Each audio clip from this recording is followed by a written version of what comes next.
먼저 들어오면서 그 종이 한 장씩 받으셨죠? 네, 이거는 보시는 것처럼 저희가 지난 3주 동안 살펴본 내용들을 연대순으로 정리한 표입니다. 이 내용이 한눈에 들어오시는 분들은 3주 동안 강의를 열심히 들으신 분들이고, 이게 뭔가 싶으신 분들은 빠지신 분들이실 것입니다. 저희 홈페이지에 지난 강의들 다 올라와 있으니까요, 참고하시면 좋겠습니다. 이렇게 4가지가 한 번에 정리된 표는 아마 찾아보기 힘드실 것입니다. 왜냐, 제가 열심히 찾다가 포기하고 제가 직접 만들었기 때문에 좋은 자료니까요, 버리지 마시고 보관하셨다가 궁금하실 때 한 번씩 꺼내 보시면 도움이 많이 되실 것입니다. 자, 오늘은 청교도를 만나다 마지막 시간으로 청교도의 사상과 삶에 대해서 함께 살펴보겠습니다. 첫 번째로 성경의 사람입니다. 청교도의 사상과 삶에 대해서 살펴보기 위해서 무엇보다 가장 먼저 말해야 하는 것이 바로 이들이 성경의 사람이었다는 점입니다. 여기서부터 출발을 해야 합니다. 청교도들이 하나님의 기록된 말씀인 성경과 그 성경을 연구하는 일, 그리고 성경을 바르고 신실하게 강해하는 설교를 듣는 일을 뜨겁게 사랑했다는 것이죠. 이것이 청교도의 신앙과 사상과 그리고 신학과 예배와 일상생활의 토대가 되었다라고 할 수 있는 것입니다. 유럽 사람들은 중세시대에 오랜 기간 동안 모국어로 된 성경을 갖지 못했죠. 이렇게 모국어로 성경이 보급되고 각 가정마다 성경을 가질 수 있게 된 지가 얼마 되지 않았던 것입니다. 청교도들이요. 그런 그들에게 있어서 하나님의 말씀인 성경을 읽을 수 있다는 것, 그리고 그 성경 안에서 구원에 관한 참된 진리, 즉 행위가 아니라 전적인 하나님의 은혜로 믿음으로 구원받을 수 있다는 그 복된 소식을 들을 수 있다는 것이 그들에게 있어서는 마치 어두운 세상에 한 줄기 빛이 비추는 것 같은 그런 일이었을 것입니다. 이런 청교도들의 성경에 대한 그 사랑을 이해하지 못하면 청교도 자체를 이해할 수 없다라고 말해도 과언이 아닌 것입니다. 청교도들은 바로 이 성경을 절대적인 진리로 믿었습니다. 그리고 이 성경 안에서 예수 그리스도를 통하여 그들의 마음을 새롭게 하고 삶을 변화시켜서 하나님께 영광을 돌리도록 하는 능력이 있다라는 것을 믿었다는 것이죠. 그들은 이러한 살아있고 능력 있는 진리의 말씀인 성경을 마음의 중심으로 믿고 행할 것을 촉구하였습니다. 예외 없이 모든 상황에 있어서 신자의 양심은 성경의 가르침을 따라야 한다고 말합니다. 이에 대해서 청교도 목사였던 헨리 스미스는 다음과 같이 말합니다. 우리는 항상 하나님의 말씀을 규칙처럼 우리 앞에 두고 성경이 가르치시는 것 외에 다른 것을 믿지 않으며, 성경이 규정하는 것 외에 다른 것을 사랑하지 않고, 성경이 금지한 것 외에 다른 것을 미워하지 않으며, 성경이 명령하는 것 외에 다른 것을 행하지 않아야 한다. 만약에 우리가 청교도들의 작품을 읽는다면 성경 중심적인 그들의 태도를 발견하게 될 것입니다. 청교도들은 성경을 자신의 생명보다 더 소중하게 여겼습니다. 청교도들에게 성경은 그야말로 이 세상에서 얻을 수 있는 가장 소중한 보물이요, 믿음과 삶의 가장 확실한 반석이었다라고 말할 수 있습니다. 그래서 청교도 운동은 이 성경이라는 가장 권위 있는 기준을 따라서 예수 그리스도 안에서 또 그분을 통해서 삶의 모든 영역을 개혁하고자 했던 것입니다. 다음으로 청교도의 설교에 대해서 잠깐 살펴보겠습니다. 청교도 목회자들은 설교를 자신들의 가장 중요한 사명으로 간주했습니다. 이것은 칼빈의 설교관과 같다고 할 수 있습니다. 칼빈은 목사의 가장 중요한 소명이 설교다라고 말하죠. 청교도 목회자들은 이런 설교의 중요성을 누구보다 가장 잘 알고 있던 자들이었습니다. 청교도 목회자들은 우리가 배웠던 것처럼 대부분의 시간에 탄압과 박해를 받았던 사람들입니다. 그들의 가정과 경제적인 형편은 결코 넉넉하지 못했죠. 그들은 안팎으로 수많은 그런 고난을 견뎌내면서 설교 안에서 그러한 삶의 깊은 고뇌를 녹여낸 진리를 펼쳐내었습니다. 그래서 성도들은 그들의 그러한 삶이 묻어난 설교를 통해서 감동을 받았고, 그러한 설교는 성도들의 삶의 변화로 이어지게 된 것이죠. 현존하는 최고의 청교도 전문가 혹은 이제 청교도 신학자라고 하면 우리가 이 사람을 꼽을 수 있습니다. 누굴까요? 네, 조엘 비키라는 사람입니다. 한 번씩 들어보셨죠? 미국의 청교도 개혁 신학교의 총장이기도 합니다. 학교 이름부터가 청교도 신학교입니다. 이 조엘 비키가 청교도 설교의 특징을 다음과 같은 세 가지로 요약했는데요.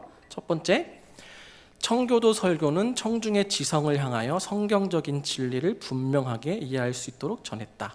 두 번째, 청교도 설교는 신자의 양심과 날카롭게 마주했다. 세 번째, 청교도 설교는 청중의 마음을 향하여 강렬한 호소력을 발하는 설교였다. 조엘 비키는 이러한 청교도 설교의 특징을 설명하기 위해서 경험적 설교라는 표현을 사용합니다. 왜 경험적 설교인가? 청교도들은 설교의 목적을 특별히 신자의 영적 경험에 두었기 때문입니다. 청교도의 경험적 설교는 성경의 진리에 입각해서 회중의 삶의 문제들이 어떻게 해결되어야 하는지, 그리고 그 문제 해결 과정에서 그리스도인들이 영적인 삶의 목표에 어떻게 도달할 수 있는지를 안내하는 설교다라고 할 수 있는 것이죠. 이들이 목표한 것은 단순한 지식의 획득이 아니라 말씀과 그리고 성령의 능력으로 회중의 심령을 변화시키는 데 있었다는 것을 알 수 있습니다. 다음으로 청교도의 사상에 대해서, 신학에 대해서 함께 살펴볼 텐데요. 이 청교도의 신학을 소개해야 되는데 문제가 있습니다. 왜냐? 청교도의 신학이 너무나도 방대하기 때문입니다. 제가 책 한 권을 갖고 왔는데요. 이게 청교도 신학의 모든 것이라는 책인데요. 앞서 말한 조엘 비키가 쓴 책입니다. 굉장히 두껍죠. 참고로 이 책은 제 책이 아니라 첫 번째 강의 끝나고 교인분 중에 한 분이 저에게 강의에 참고하라고 주신 책입니다. 이렇게 두꺼운 책을 말이죠. 네. 이것도 한 권이 아니라 이런 두꺼운 책을 2권을 주셨습니다. 누군지 말씀은 안 드리겠지만 네. 인도자 모임에서 질문을 가장 많이 하시는 분이다 정도로만 말씀드리겠습니다. 제가 왜 이 책을 보여드리냐면 이만큼 청교도의 그 신학이 방대하다는 것입니다. 그래서 다 볼 수는 없고 그 중에서 가장 중요하다고 볼 수 있는 대표적인 그들의 언약 사상에 대해서 보겠습니다. 이 언약 사상만 해도 이 책에서 거의 120페이지 분량입니다. 간략하게 정리하겠습니다. 청교도들은 개인과 가정과 사회의 개혁이라는 목표를 이루기 위해서 그러한 개혁을 뒷받침해 줄 수 있는 사상적인 힘이 필요했습니다. 오랜 박해와 어려움 속에서 국민들을 개혁을 향해 이끌어 갈 수 있는 어떠한 사상적인 틀이 필요했던 것이죠. 청교도들에게 있어서 이렇게 그들의 개혁을 뒷받침해주는 사상이 무엇이냐? 바로 언약 사상이다라고 할 수 있는 것입니다. 언약 사상은, 언약 신학은 청교도 이전에도 존재하고 있었죠. 그런데 이 청교도의 시대에 정리가 되고 종합이 되었다라고 할 수 있습니다. 그 청교도 시대의 언약 신약을 가장 체계적으로 그리고 탁월하게 정리한 문서가 바로 웨스트민스터 신앙 고백서라고 할 수 있는 것입니다. 이처럼 청교도들은 이 언약 사상을 종합하고 정리하였는데 그들의 이런 언약 사상은 지식적 이해로만 끝나지 않았습니다. 생활 속에서 이 언약 사상을 공유하고 실천해 나갑니다.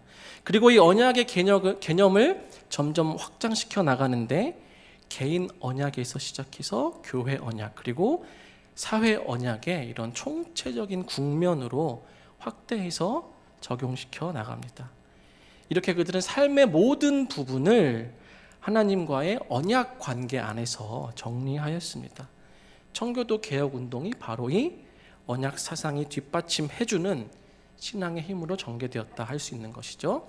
자, 그 중에서 첫 번째 개인 언약입니다.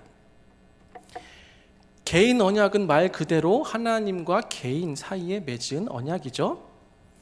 우리가 많이 들어서 잘 알고 있는 은혜 언약, 행위 언약, 구속 언약, 이런 언약들이 개인 언약이라고 할 수 있습니다. 언약은 기본적으로 쌍방간에 맺는 약속이죠. 서로가 지켜야 할 부분이 있습니다. 다들 언약에 대한 전문가들이시기 때문에 이런 부분들은 넘어가도록 하겠습니다. 잘 알고 계시죠? 청교도들은 그 중에서도 인간의 역할과 책임을 강조하는 경향을 보입니다. 하지만 그렇다고 해서 구원에 있어서 하나님의 주권과 그 은혜를 부인하는 것은 아닙니다.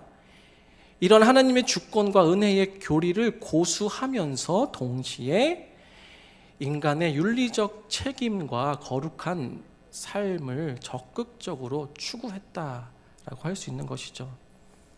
오늘 오전에 담임 목사님께서 해주신 말씀과 같은 맥락이라고 볼 수 있습니다. 하나님 편에서 구원은 변함이 없지만 우리 인간 편에서는 인자 안에 계속 거하는 것이 필요하다는 것이죠. 비슷한 맥락이라고 보시면 됩니다. 청교도들은 우리가 배웠던 것처럼 교회를 개혁하기 위해서 처음에는 위로부터의 개혁을 시도했습니다. 하지만 국가의 반대로 그런 개혁은 실패하고 말았죠. 그래서 아래로부터 개혁을 시도합니다. 그래서 언약 사상을 기반으로 한 개인 신앙의 개혁 운동을 시작하게 되죠. 이 개인 신앙 개혁 운동의 핵심이 바로 이 언약 사상이었다라고 할 수 있습니다. 개인 언약에 있어서 인간의 역할과 책임을 강조하면서 개인의 삶의 개혁을 추구했던 것입니다. 두 번째, 교회 언약입니다. 이렇게 개인에게 적용되었던 언약 사상이 이제 교회로 확대되면서 교회 언약이 형성됩니다. 교회 언약은 쉽게 말하면 은혜 언약 안에 있는 사람들이 하나님의 부르심으로 말미암아 자발적으로 모여서 거룩한 교회 공동체를 만들겠다고 하나님과 맺은 언약 관계라고 말할 수 있습니다. 은혜 언약 안에 있다는 것은 다른 말로 하면 구원받은 자들이다 이렇게 표현할 수 있죠. 그럼 구원받은 자들로만 교회 공동체를 이루겠다. 어찌 보면 이것은 당연한 말 아닌가 할 수 있죠. 교회 안에 있는 사람들은 다 구원받은 사람들 아닌가? 하지만 그렇지 않다는 것입니다. 예수님의 비유처럼 알곡과 가라지가 섞여 있다는 것이죠. 우리가 7월 달에 외우고 있는 말씀처럼 주여 주여 하는 자라고 다 천국에 들어간다는 게 아니죠. 이것을 우리가 이제 교리적인 용어로 두 가지로 구분해서 말하는데요. 보이는 교회와 보이지 않는 교회로 구분해서 말합니다. 보이는 교회는 다른 말로 하면 가견교회, 비가시적 교회, 유형교회 다 같은 말입니다. 말 그대로 우리 눈에 보이는 지금 이 교회를 말하는 겁니다. 구원받은 자와 구원받지 않는 자가 함께 섞여 있는 교회를 말하죠. 반대로 보이지 않는 교회는 구원받은 참된 신자들로만 구성된 참된 교회를 말합니다. 그런데 우리 인간들은 누가 구원 받았는지 안 받았는지를 확인할 길이 없죠. 하나님만이 아시는 것이죠.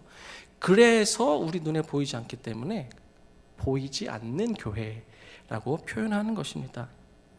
이 청교도들은 이 지상에 존재하는 이 보이는 교회 안에서 신자들의 거룩함과 순수함을 회복해서 최대한으로 보이지 않는 교회화하기 위해서 힘쓴 자들이었다라고 할 수 있습니다. 교회 안에 가라지들을 제거하고 순수한 알곡으로만 채우기 위해서, 교회의 거룩함과 순수함을 회복하기 위해서 교회를 개혁하고자 했던 것이죠. 그리고 그 과정에서 교회 역시도 언약 관계, 언약 개념으로 보고 교회 언약을 통해서 이런 교회를 지향하고자 했던 것입니다. 이러한 교회 언약의 전형적인 예가 우리가 지난 시간에 살펴보았던 그 교회의 정회원 제도라고 할 수 있습니다. 교회가 세례를 줄 때에 그냥 나이가 되면 신앙 고백하면 문답하면 형식적으로 주는 것이 아니라 분명한 회심의 체험을 한 자가 교회 전체 앞에서 자신의 신앙을 고백하고 온 교회가 그것을 받아들일 때, 이 사람의 고백은 참된 고백이다라고 인정을 했을 때에 비로소 그에게 세례를 주고 교회 정회원의 자격을 주는 것이죠. 교회를 정화하고 개혁하고자 했던 노력을 우리가 엿볼 수 있는 것입니다. 자, 세 번째, 사회 언약입니다.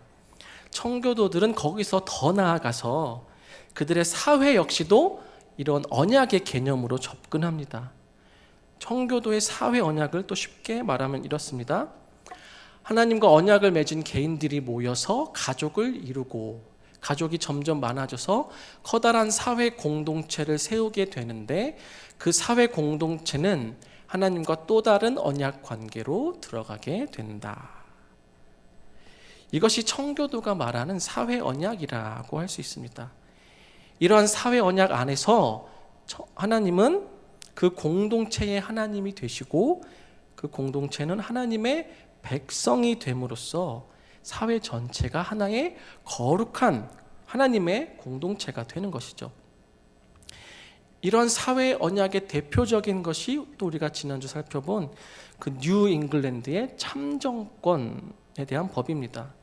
선거권과 피선거권을 모두 교회의 정회원들에게만 주었다. 사실은 이들이 만들고자 했던 사회가 하나님과의 언약 안에 있는 하나님이 다스리시는 사회라는 것을 보여주는 것이죠. 이처럼 청교도들은 개인 언약 사상을 통해서 인간의 역할과 책임을 강조하면서 사람들에게 자발적인 참여의식을 낳게 했습니다.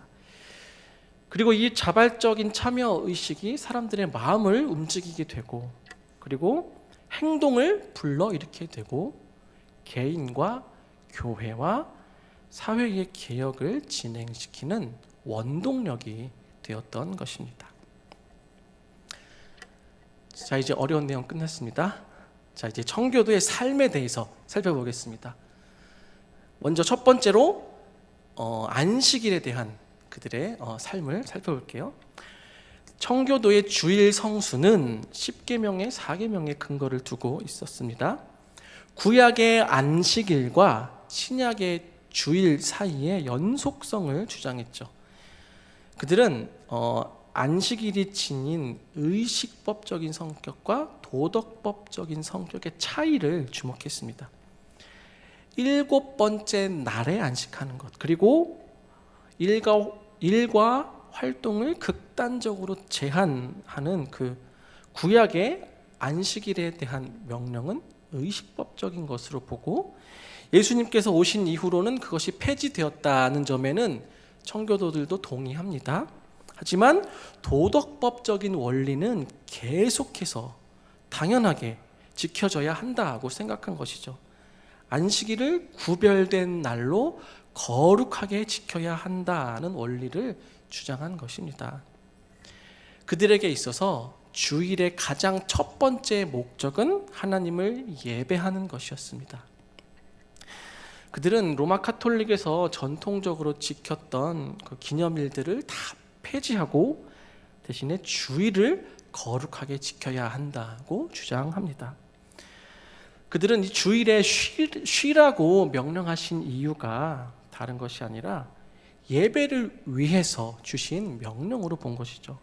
예배를 위한 쉼을 강조했던 것입니다. 쉬는 목적이 다른 것을 위한 것이 아니라 예배를 더 잘 드리기 위해서 쉬라고 하셨다고 본 것이죠.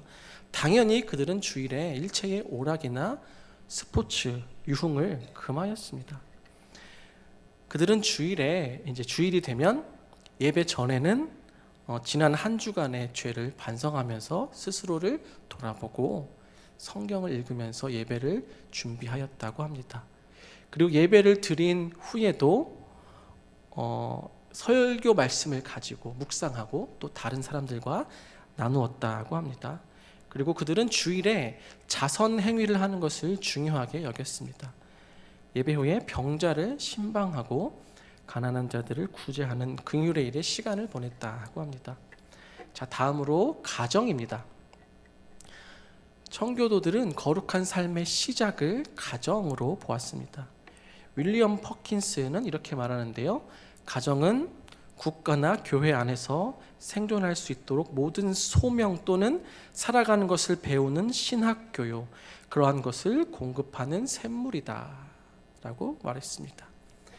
이처럼 청교도는 가정을 통해서 자녀들이 하나님을 예배하고 섬기는 삶에 대해 가장 잘 배울 수 있는 곳으로 보았습니다. 청교도들은 또한 가정이 경건한 사회를 이루는 가장 기본적인 단위라고 보았죠. 앞서 언급한 사회 언약과 연결이 되는 지점입니다.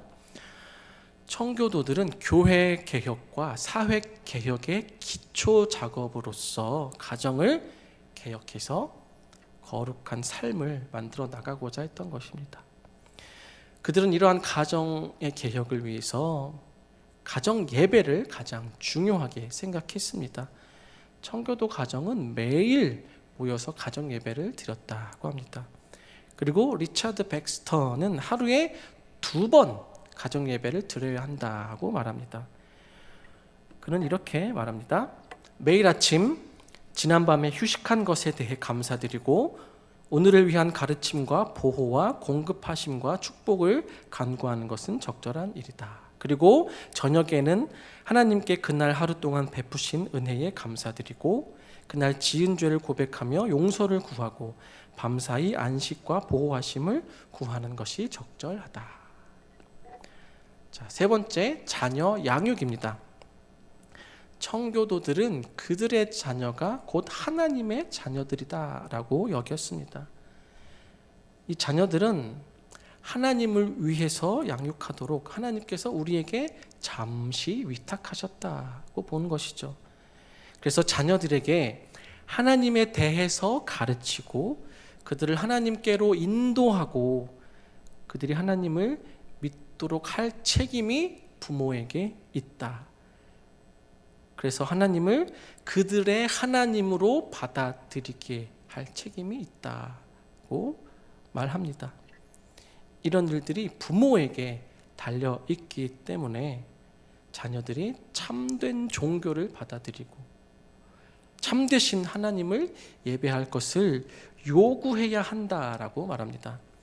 코튼 매더는 우리에게 이렇게 권면합니다. 모든 것 이전에 무엇보다도 부모들이 자녀들에게 가르쳐야 할 것은 바로 이 기독교를 아는 지식이다. 다른 것에 대한 지식은 비록 그들이 그렇게 사모할 만한 성취를 이루지 못할지라도 영원한 행복에 도달할 수 있다. 그러나 주 예수 그리스도의 말씀 안에 있는 이 경건한 가르침에 대한 지식은 그들에게 수백만 배나 더 필요한 것이다. 청교도들은 가정 예배가 바로 이런 자녀 양육의 가장 강력한 수단이라고 믿었습니다. 우리는 청교도가 그랬던 것처럼 우리 역시도 가정에서 함께 예배하고 우리 자녀들에게 말씀을 가르쳐야 할 필요가 있습니다. 그리고 그 무엇보다도 가장 중요한 것은 우리 자녀들에게 우리의 삶으로 본을 보여야 한다는 것입니다. 매튜 헨리가 자기 자녀에게 했던 말을 우리도 기억하면 좋겠습니다. 아들아, 우리는 너에게 하나님의 말씀을 가르쳤다. 우리는 너의 영혼을 위해 씨름했다. 우리는 내 앞에서 하나님을 경외하는 본을 보이며 살았다. 너는 우리 안에서 죄 없는 경건은 아니지만 꾸밈 없는 신앙을 보았다. 너는 우리가 하나님의 나라와 그 의를 가장 먼저 추구했다는 것을 알고 있다. 너의 양심이 그리스도가 우리 가정의 중심이심을 증언할 것이다. 우리는 함께 찬양했고 함께 기도했고 함께 이야기했다. 만약 네가 이 빛과 이런 특권들에서 돌아선다면, 그리고 너 자신의 길을 가겠노라고 주장한다면 우리는 오직 이렇게 기도할 뿐이다. 네가 한 이 모든 성경 공부와 기도 그리고 찬양이 심판의 날에 너를 대적해서 일어나지 않기를, 그리고 너무 늦기 전에 제자리에 돌아오기를. 다음은 청교도들의 결점에 대해서 함께 살펴보겠습니다. 우리는 교회사에서 발생했던 모든 운동들의 결함과 약점을 통해서 교훈을 얻을 수 있죠. 인간이기 때문에 완벽할 수는 없는 것입니다. 청교도 운동 역시 마찬가지입니다. 분명 청교도들에게도 약점이 있었습니다. 청교도에 대한 다양한 비판들이 존재합니다. 그런데 이런 비판들 중에는 청교도들에 대한 오해에서 비롯된 비판들이 많이 있습니다. 그러한 비판들에 대한 오해가 무엇인지, 그리고 청교도들의 결점으로부터 얻을 수 있는 교훈은 무엇인지 잠시 살펴보겠습니다. 첫 번째, 회심 준비론에 대한 비판입니다. 혹시 들어보셨는지 모르겠는데요, 청교도 신학 중에서 가장 많이 비판을 받는 것 중에 하나가 회심 준비론이라는 것입니다. 회심 준비론이란 하나님께서 죄인들에게 자신의 율법을 사용하셔서 그들의 죄책, 위험성, 절망을 깨닫게 하셔서 은혜로 그들이 그리스도에게 나아올 수 있도록 하는 것을 말합니다. 윌리엄 퍼킨스는 이렇게 말합니다. 먼저 율법이 우리를 겸손하게 하는 것으로 우리를 준비시킨다. 그러면 이어서 복음이 와서 믿음을 일으킨다. 구원하는 믿음을 위한 준비 개념이라고 볼 수 있죠. 그런데 이런 회심에 있어서의 준비 개념은 오해받기가 딱 좋습니다. 생각해 보십시오. 우리는 이렇게 배우죠. 회심은 전적으로 하나님께서 하시는 일이다. 죄로 죽어 있는 죄인이 어떻게 회심을 준비할 수 있느냐는 것이죠. 역시나 이런 오해를 바탕으로 비판이 생깁니다.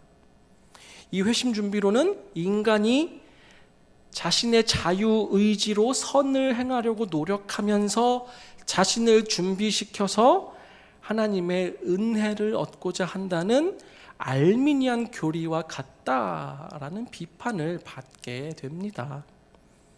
그런데 이것은 청교도의 이 준비 교리를 잘못 이해한 데서 생긴 오해입니다. 시간 관계상 길게 말씀드릴 수는 없지만 간단히 말하면 청교도가 말하는 준비의 개념은 이렇습니다. 사람이 사람을 준비시켜서 회심케 하는 하나님의 은혜를 끌어들이게 한다는 개념이 아니라, 그 준비는 성령께서 사람을 하나님께 회심하게 하여 그리스도를 믿게 하시기 전에 그 회심을 위하여 그 사람을 내면적으로 준비 또는 예비하게 하시는 은혜이다라는 것이죠. 사람으로 하여금 그리스도께 나아가 믿음을 갖게 하시기 전에 성령께서 그 사람으로 하여금 그리스도를 믿을 절박성을 인식하기 위한 예비적인 역사를 그 안에서 행하신다는 것입니다. 그런데 청교도들 신학자 중에서 아주 일부가 이 교리에 대해서, 이 준비에 대해서 지나치게 강조를 하면서 죄인이 구원받기 전에 지나치게 자신에 대해서 비하하고 수치스러워할 것을 요구하는 경향을 보였습니다.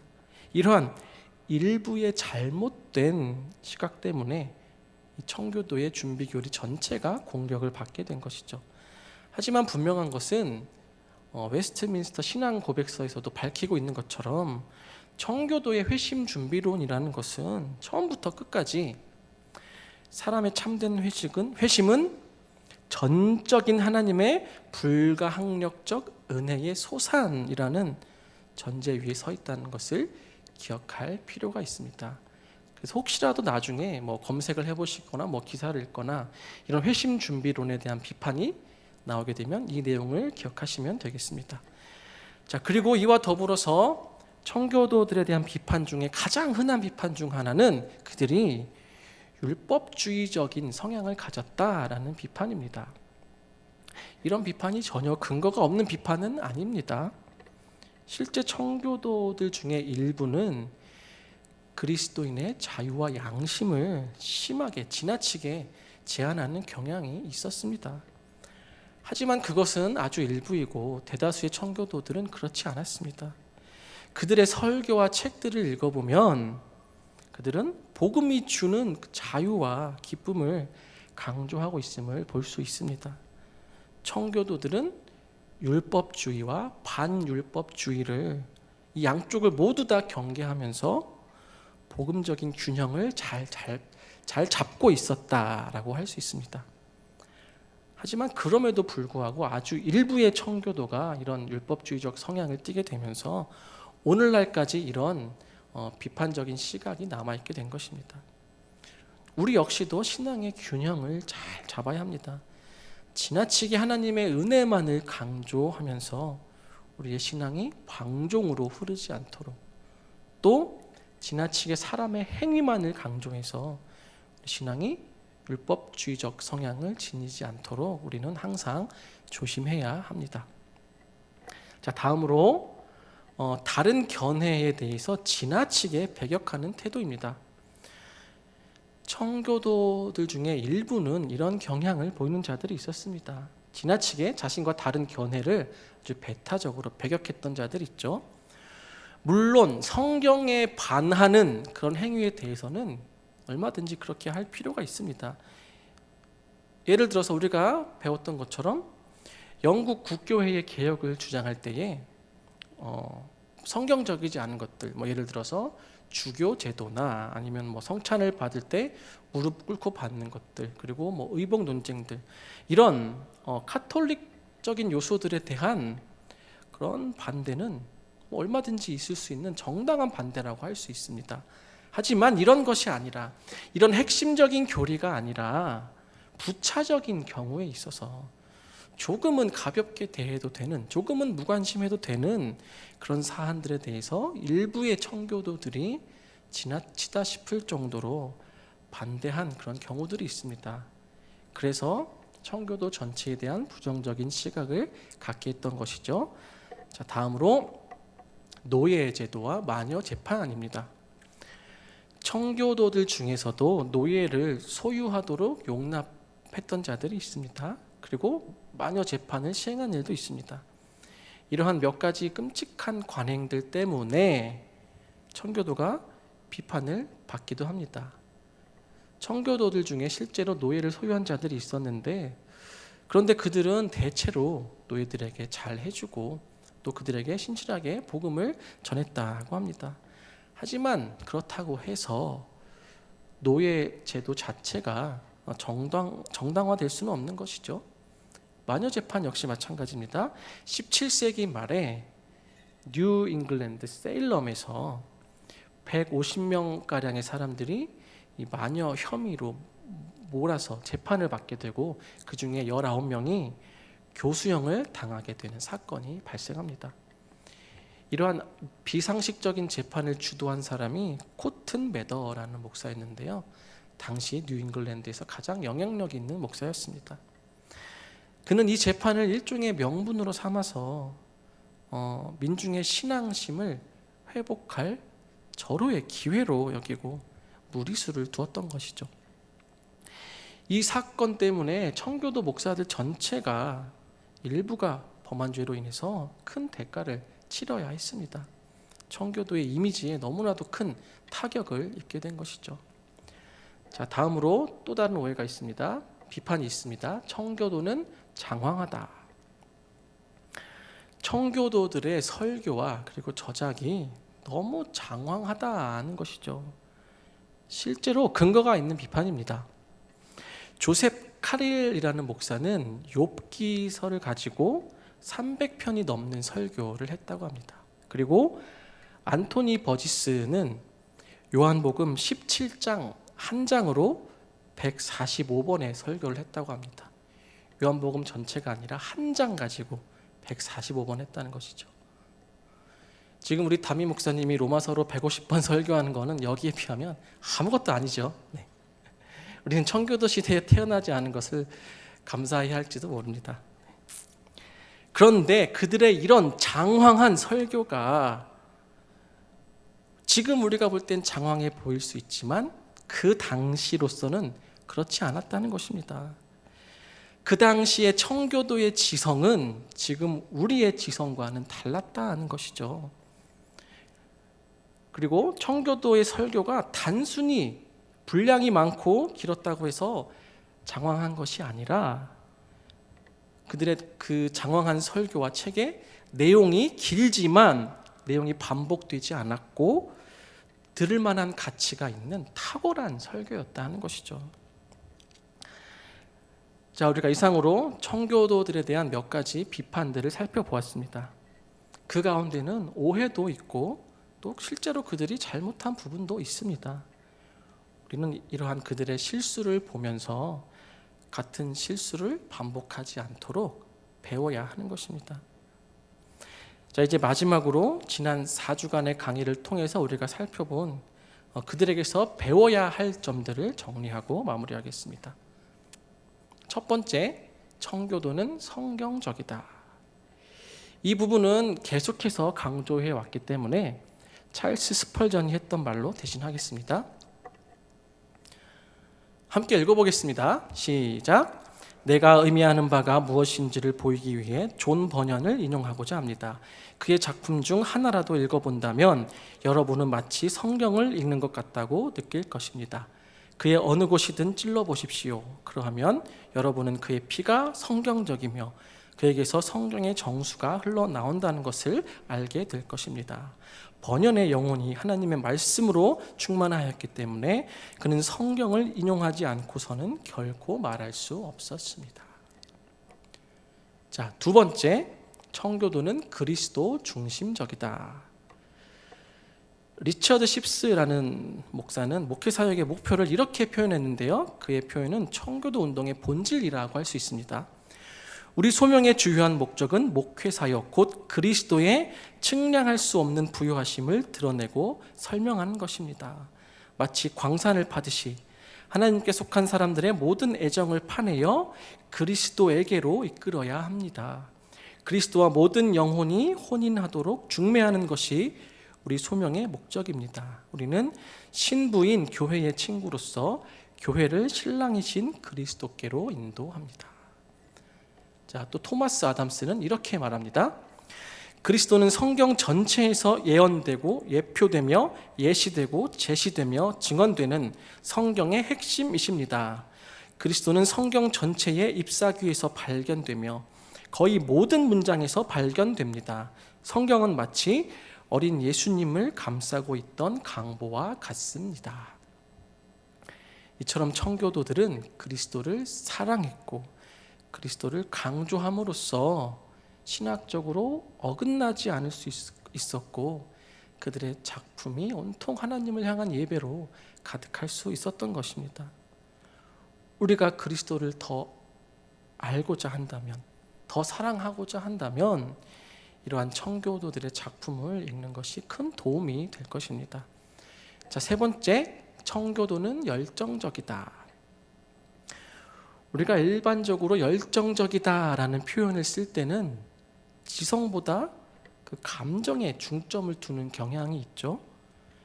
하지만 청교도들의 열정은 감정에 치우친 열정이 아니었습니다. 계속 강조하는 것처럼 그들은 누구보다도 성경에 대한 바른 이해를 가진 자들이었습니다. 높은 지성을 소유한 자들이었죠. 그런데 그들의 신학은 단지 지식을 추구하는 데 멈추지 않았고 사람들의 마음에 불을 붙이는 그런 신학을 지향했습니다. 그들은 진리의 지식이 진정으로 경험되기를 원했던 것이죠. 존 오웬은 그가 쓴 기독론의 서론에서 이렇게 말합니다. 예수 그리스도의 인격을 묘사하는 일이 추구하는 위대한 목적은 우리가 그분을 사랑하고 그분으로 말미암아 그분의 형상을 따라 변화되는 것이다. 자, 네 번째, 청교도는 실천적이다. 앞서 말한 그러한 열정의 연장선상에서 그들은 자신들의 마음과 지성과 삶의 모든 부분이 하나님의 말씀으로 개혁되기를 원했습니다. 그들은 삶의 모든 부분에서 자신들이 알고 있는 것들을 그대로 실천해내려고 했던 자들이었죠. 그들은 삶의 모든 부분에서 하나님의 영광을 보기를 소망했고 심판의 날에 그리스도의 의를 옷 입고서 그리스도를 만나게 되기를 소망하면서 그렇게 살았고 그렇게 죽음을 맞이했습니다. 어떠한 고난과 핍박과 박해와 심지어 죽음까지도 그들의 이러한 열망을 막을 수 없던 것이죠. 이 외에도 우리가 청교도들에게 배울 점이 무척 많지만 시간 관계상 이 정도로 뽑아서 요약해서 언급했다는 점 기억해 주시면 좋겠습니다. 자, 이제 4주간의 청교도 강의를 마무리하도록 하겠습니다. 제가 이제 와서 고백하는 거지만 주제를 청교도로 정한 것은 사실 저를 위한 것이기도 했습니다. 제가 청교도를 어렴풋이 알긴 알았지만 좀 더 잘 알고 싶어서 비전마당을 계기로 해서 공부 좀 해보자 라고 청교도로 정한 것이죠. 그런데 준비를 시작한 지 얼마 지나지 않아서 바로 후회했습니다. 내가 왜 이걸 하자고 했을까? 청교도에 대해서 알아야 할 내용이 너무 많습니다. 자료들이 정말 방대합니다. 바로 깨달았죠. 나는 청교도에 대해서 사실 모르고 있었구나. 이 4주간의 강의는 제목 그대로 우리가 단지 청교도를 만난 것뿐입니다. 이 강의는 청교도의 서론 혹은 가이드 정도라고 생각하시면 됩니다. 중요한 것은 첫 만남 그 이후입니다. 계속해서 이 청교도들에 대한 만남을 이어가면서 그들에 대해서 더 알아가는 것이 중요합니다. 청교도들에 대해서 알아가는 가장 좋은 방법, 앞서 잠시 언급했던 것처럼 그들이 남긴 책을 읽는 것입니다. 2층에 우리 카페에 서가가 있죠. 거기 가서 보시면 청교도의 책들이 많이 꼽혀 있습니다. 저도 그동안 관심 있게 보지 않아서 잘 모르고 지나쳤는데 이번에 다시 가서 보니까 청교도의 책들이 정말 많습니다. 존 오웬, 존 버년, 리차드 십스, 리차드 백스터, 매튜 헨리, 토마스 굿인 이런 청교도의 책들이 여기저기 이렇게 보물찾기 하듯이 잘 구석구석에 숨어 있습니다. 그리고 그들의 영향을 받은 사람들의 작품까지 하면 훨씬 더 많죠. 자, 어려운 일이지만 그래도 한번 도전해 보시기를 추천드립니다. 그리고 책을 읽는 것보다 더 중요한 것은 결국 청교도들이 그랬던 것처럼 아는 대로 실천하며 행동하며 그대로 살아내